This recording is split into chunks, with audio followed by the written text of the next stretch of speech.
Today I'm going to be reviewing this multifunction air compressor that was recently sent to me by the brand so I can create this review. So I'm going to open this up, show you exactly what you're going to get inside and how it works. So this is going to be a corded air compressor, so you are going to need to plug it into the electrical outlet inside of your vehicle. And then it's going to have this part that's going to wrap all of the way around here. That's where you're going to connect it in to your tire. This is also going to have some additional parts, I believe. Yep, they're there. That are going to include like the different nozzles and those sorts of things. So you can have the needle if you need to air up, like a basketball or something like that. And it's also going to come with, looks like an additional fuse. And I'm going to guess that's going to go right inside of here. So that way, if it stops working, you can easily replace that fuse as well. So let me go and unwrap this, connect it up to the tire, show you how it works. Now, if your power outlet in your vehicle requires your vehicle to be on, that is something you're going to want to keep in mind. Once you power it on, it will look like this. Now, obviously, I can push this button to get it to the power. It also is going to have a light here on top. So if you're working at night, you can easily push that as needed. So what I'm going to do is I'm going to connect it up to this tire. So once you have it connected up to your tire, you can see what the current PSI of that tire is.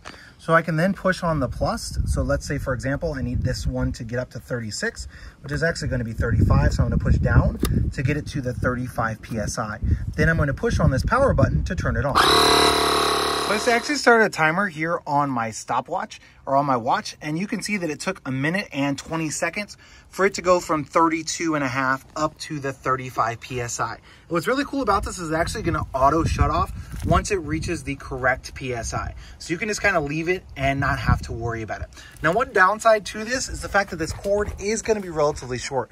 You can see here, I just have a Toyota Tacoma, and I just have it stretched from that front out here, and I could only go a little bit further. So if you have a bigger truck, like a bigger pickup truck, a full-size pickup truck, this one's going to be pretty tight reaching to those rear tires. I think it would make it, but it really is going to depend on the wheelbase. Because if you go like much further back than this thing's not going to reach that far. So you can see here, like I've got that. So I can get right about to the back of here.